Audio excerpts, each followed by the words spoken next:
Em franca desobediência à observação de seu pai Dédalo, o construtor do labirinto de Creta, Ícaro se pôs a voar cada vez mais alto. Sem suspeitar os efeitos do sol intenso contra a cera que untava suas asas artificiais, Ícaro caiu no mar Egeu, afogando-se em seguida. No caso específico, o mito grego de Ícaro e Dédalo nos serve para marcar a seguinte certeza física, óbvia, aliás. Quanto maior a ascensão de um corpo em um plano escalar vertical, maior os efeitos da queda. Em sua última obra, Discursos e Demonstrações Matemáticas em torno de duas ciências, de 1638, além de empreender um apanhado de suas ideias, Galileu ainda introduziu a cinemática ou ciência do movimento, o estudo do movimento uniforme e uniformemente acelerado, além de acrescentar o estudo das parabólicas, que seriam cruciais para a engenharia militar e o cálculo das balas de canhão. É sob esse pano de fundo, a partir do qual a mecânica passa a se contrapor à especulação filosófica, herança da física e da cosmologia aristotélica então reinantes, é que Galileu formula a lei da queda livre dos corpos, segundo a qual, em aceleração constante, o espaço percorrido por um corpo é proporcional ao quadrado do tempo. Em outras palavras, e à maneira de Ícaro, quanto mais perto do Sol, ou quanto maior o tempo necessário para subir, maior a queda. O que esta breve digressão quer considerar? Que o efeito cinemático móvel de uma queda se chama declínio, sendo este proporcional à sua ascensão. Até aqui, parece-me, não há nada de tão determinante, senão o fato de que a queda de um corpo em termos escalares ou quantitativos corresponde ao seu declínio. Ora, mas qual é a natureza desse mesmo efeito em termos qualitativos? Tal atende pelo nome de decadência. Se imaginarmos um plano geométrico ou cartesiano, em que se interseccionam dois eixos perpendiculares, em que o segmento de reta vertical é o eixo das coordenadas e o horizontal das abscissas, veremos que tanto o declínio como a decadência se entrecruzam, sendo o declínio a linha vertical e a decadência a horizontal. Ora, o que isso significa em linhas gerais? Que além de se corresponderem, pois que representa o efeito quantitativo e qualitativo da queda de um corpo, além disso, quanto maior a ascensão e o eventual declínio, maiores os rastros da decadência. Só declina e decai um corpo que estiver acima do plano imediatamente terreno. Se o declínio é um efeito físico, móvel, quantitativo, escalar, o que seria a decadência? A própria etimologia denuncia. Decadência, assim como a palavra cadáver, provém do latim como sinônimas de queda, sendo decadere o estado daquilo que caiu, o estado do corpo decaído. Apenas um corpo que declina e se precipita no espaço é passível de decair, e decaindo se demorar em seu estado. Enquanto o declínio é físico ou quantitativo, dada a sua extensão, o estado de decadência é qualitativo, intensivo ou temporal, e se agrava quanto mais um corpo se demora naquela condição inercial. A decadência é o tempo intensivo do estado de putrefação, é o prolongamento da queda. Ademais, é o retorno ao inorgânico, ao material. Um fenômeno biológico que retrata esse processo de decadência ou putrefação remota de um corpo se chama necrose, em que o próprio organismo produz uma sequência de patologias e, numa eclosão de células degenerativas, provoca a libertação de enzimas que, irrompendo, não apenas põem em perigo o meio ambiente celular, como tende a atingir de forma duradoura o próprio tecido. Assim como é uma necrose visível, pois que é a eclosão do próprio tecido exteriormente, em todo o corpo que se demora em decadência, há uma série de indícios que desabrigam seus desarranjos internos, de modo que o que se expõe denuncia o que se passa desde dentro. A esses indícios ou índices damos o nome de resto, que em latim significa aquilo que resiste ou permanece relativamente coeso em meio a uma ruptura. Em um corpo necrosado, seus restos apontam para aquele estado degenerativo que, apodrecendo para fora, se demora por dentro. Os restos indiciam paradoxalmente tanto o que nos faz perceber a decadência, como seu próprio esforço material em prolongá-la. Não se conformando à emergência de um novo estado que a aniquile, os restos distendem horizontalmente a corda da decadência, fissura o nexo temporal em um permanente estado de suspensão, sob o qual, dentro e fora, o normal e o patológico se confundem e se determinam, como um corpo que, em uma catalepsia, aparenta estar morto ainda que vivo. 3 impressões podem ser obtidas por ordem desse itinerário. A. O repouso, a condição inicial de um corpo declinado, se chama decadência. B.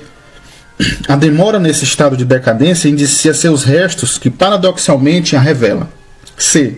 Os restos indeterminam as noções de dentro e fora normal e patológico, agravando a suspensão do nexo temporal.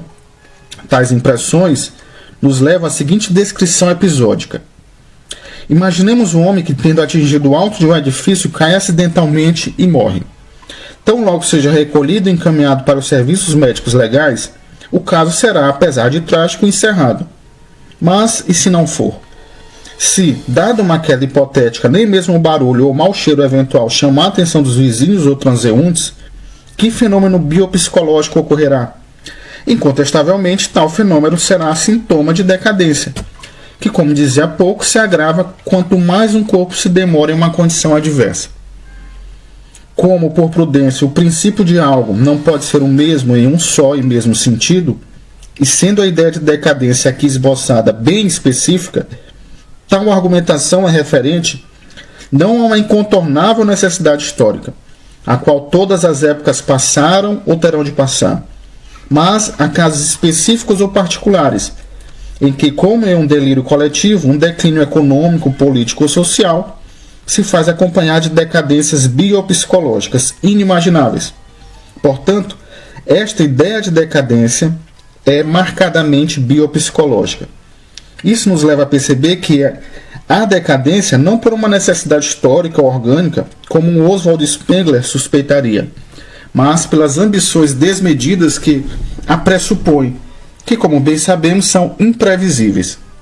Como Ícaro tramando seus saltos em franca contrariedade às observações de seu pai, a toda a híbris ou desmedida histórica se insinuam rumores de declínio, e em sua demora, decadência. Sobre os restos ofegam simultaneamente aquilo que não quer morrer e a humanidade.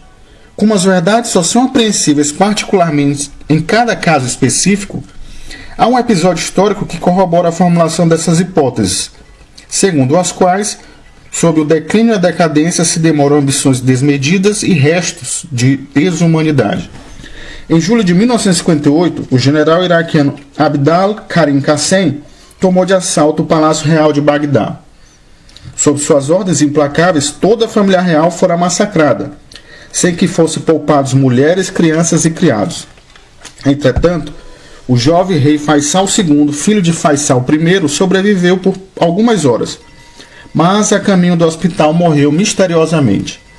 A morte de Faisal II representou simbolicamente o declínio da dinastia Hashemita, reinante no Iraque durante 42 anos, e com uma vinculação sanguínea pertencente à tribo dos Coraixitas que remontava ao profeta Maomé.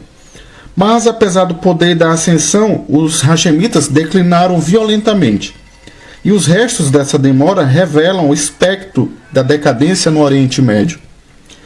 Em 14 de julho de 1958, o algoz da dinastia Hashemita, o general Qassem, proclama a República do Iraque, aglutina forças pró-soviéticas, nacionaliza o parque industrial, inicia um processo de reforma agrária, mas, assim que ascende a uma altura em que seu nome se destaca entre as nações pan-arábicas, sofre um contragolpe, sob a liderança de um jovem membro do partido Ba'ath, de nome Saddam Hussein.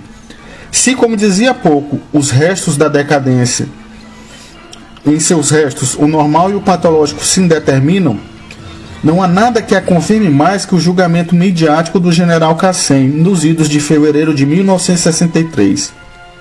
Em transmissão direta, seus algozes prostram-no em uma cadeira, não o homem, o vivente, mas o cadáver.